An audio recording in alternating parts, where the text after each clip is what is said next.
Hello दोस्तों, आज हम लोग रिव्यू करेंगे वस्तुनिष्ठ समान हिंदी का, जो कि काफ़ी प्रचलित हैं बाज़ार में लेखपाल के एग्ज़ाम के लिए। मैंने इस एग्ज़ाम के लिए 3 पुस्तकों को चुना है जो कि मार्केट में काफ़ी प्रचलित है। एक है नालंदा वस्तुनिष्ठ समान हिंदी, अनामिका सिंह के द्वारा लिखी है, ये बाज़ार में नहीं आई है। लूसेंट समान हिंदी, ये बहुत दिनों से आती रही है, इसका भी अध्ययन मैंने किया है। और आदित्य वस्तुनिष्ठ समान हिंदी, इन तीनों का आज हम लोग कंपैरिजन करके देखते हैं कि कौन सी किताब सबसे अच्छी है और किसका अध्ययन करना हमारे लिए हितकर हो सकता है। पहले लेता हूँ मैं नालंदा की वस्तुनिष्ठ समान हिंदी। ये आप देख लीजिए, बड़े साइज़ में है, बिग साइज़ में है और इतनी मोटी है, करीब 384 पेज की ये किताब है। 384 पेज की किताब है, 2 कलर में किताब है, नई आई है। इनकी एक और किताब है नालंदा सामान्य हिंदी बाय पृथ्वीनाथ पांडे, जो कि काफ़ी प्रचलित है और उसको काफ़ी सराहा गया है और वो बहुत ही उपयोगी है। लेकिन वन ईयर एग्ज़ाम्स के लिए चूँकि हम लोगों को वस्तुनिष्ठ समान हिंदी का ज़्यादा ज़रूरत होता है, जिसमें विषय वस्तु भी मिल जाए और प्रैक्टिस के लिए भी क्वेश्चंस मिल जाए, उसके लिए ये किताब को मैं रेफ़र करता हूँ। देखिए, नालंदा पब्लिशिंग हाउस, देखने में किताब सुंदर है। ये डिफरेंट विषय सूची है। हिंदी भाषा, हिंदी वर्णमाला, संज्ञा, सर्वनाम, लिंग वचन, विशेषण, क्रियाकाल, कारक एवं वाच्य, अव्यय, तत्सम तद्भव, देशज विदेशज, पर्यायवाची, समानार्थी, विपरीतार्थक, विलोमसद, समुच्चारित, श्रुतिसम। इसी तरीके से लास्ट में पारिभाषिक शब्दावली, हिंदी साहित्य, रचना और रचनाकार, वाक्य व अनुच्छेद क्रमबद्धता। मतलब कोई भी ऐसा टॉपिक नहीं है जिसमें छूटा हो। सभी टॉपिक हर एग्ज़ाम्स के लिए, लेखपाल के अलावा जो और एग्ज़ाम्स होते हैं उसके सिलेबस के हिसाब से इसके डिफरेंट चैप्टर का अध्ययन किया जा सकता है। किताब का प्रस्तुतिकरण बहुत सुंदर है, आप देख सकते हैं। इसमें पहले विषय वस्तु दी हुई है किताब की। विषय वस्तु देने के बाद पहले चीज़ों को समझाया गया है और फिर क्वेश्चन आंसर दिए हुए हैं। क्वेश्चन आंसर बहुत ज़्यादा संख्या में दिए हुए हैं। हर एक चैप्टर में क्वेश्चंस आपको जो मिलेंगे काफ़ी हैं। जैसे कि हिंदी भाषा में आप देख सकते हैं 174 क्वेश्चंस हैं। उसी तरीके से फिर ये हिंदी वर्णमाला का इन्होंने प्रेजेंटेशन किया है। हिंदी वर्णमाला में इन्होंने लगभग 189 क्वेश्चंस दिए हुए हैं और बहुत ही सुंदर तरीके से हर पेज में उस पेज से संबंधित क्वेश्चन का आंसर नीचे ही दिया हुआ है, जिससे दोनों फ़ायदे होते हैं। तुरंत हम लोग आंसर नहीं भी देख सकते हैं और साथ में हम लोगों को चैप्टर के अंत में भी नहीं जाना पड़ता, जिससे बहुत बार पेज को पलटने से भी हमको बचना हो जाता है।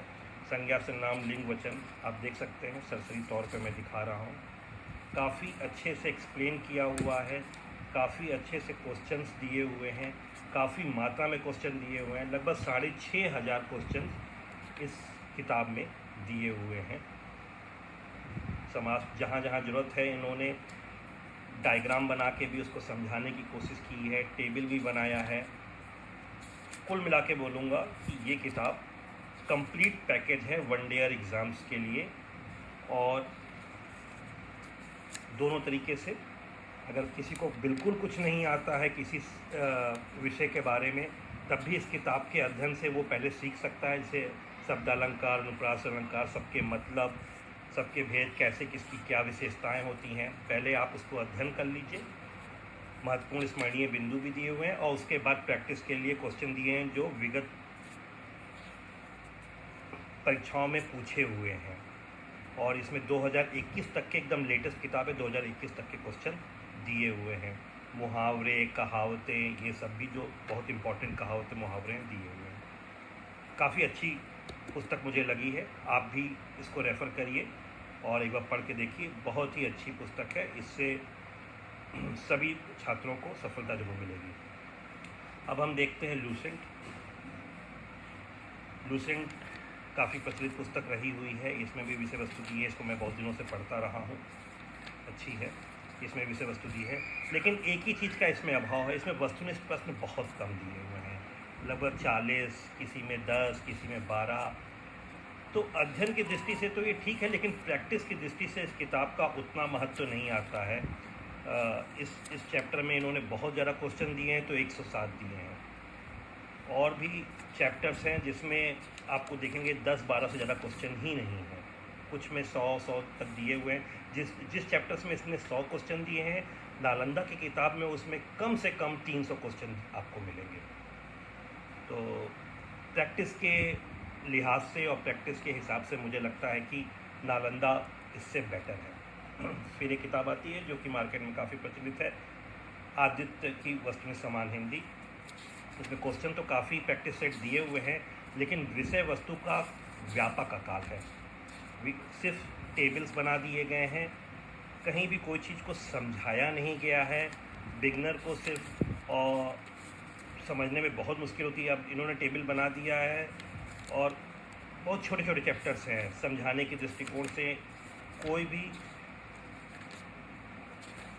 कोशिश नहीं की गई है, सिर्फ डायग्राम टेबल इसका प्रयोग किया गया है। क्वेश्चन तो काफ़ी दिए हुए हैं, लेकिन अगर आपको विषय वस्तु को भी थोड़ा समझना हो, वन ईयर एग्ज़ाम के लिए भी आपको विषय वस्तु समझना बहुत अत्यंत आवश्यक होता है। अब समास में इन्होंने सिर्फ डायग्राम टेबल इस टाइप से ही बनाया हुआ है। उसके बाद यहाँ कौन कौन से क्वेश्चन आए हैं वो दिए हुए हैं, फिर ऑब्जेक्टिव दिए हुए हैं।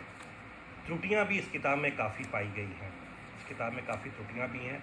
मैं आदित्य को रेफ़र नहीं करूँगा, क्योंकि विषय वस्तु का काफ़ी अकाल है, साथ में इतनी त्रुटियाँ हैं कि आपको फिर सही क्वेश्चन में भी ये डाउट होगा कि आप कहीं गलत तो नहीं कर रहे हैं। इसलिए ये किताब not recommended by me. Lucent is good, इसमें विषय वस्तु ठीक ठाक दी है, लेकिन फिर प्रैक्टिस के लिए ये बहुत अच्छी मुझे नहीं लगी। बहुत कम क्वेश्चन दिए हुए हैं। नालंदा समान हिंदी कंप्लीट पैकेज है। पृथ्वीनाथ पांडे की जो इनकी आती है वो भी बहुत अच्छी किताब है, और इस ऑब्जेक्टिव का भी मैंने अध्ययन किया है। Please go for it. और लेखपाल के एग्ज़ाम्स के लिए काफ़ी लेखपाल के विगत प्रश्न भी दिए गए हैं। SSSC के और दूसरे एग्ज़ाम्स जो होते हैं उनके भी काफ़ी क्वेश्चन दिए हुए हैं। 2021 तक लेटेस्ट क्वेश्चन इसमें हैं, तो आप इसको लीजिए और इसका अध्ययन करिए, सफलता ज़रूर आपको मिलेगी। जो भी आपको अगर लगता है कि मैंने कुछ उपयोगी चीज़ें बताई हैं तो प्लीज़ कमेंट करिए, लाइक करिए और अपने सुझाव से मुझको अवगत करें। धन्यवाद।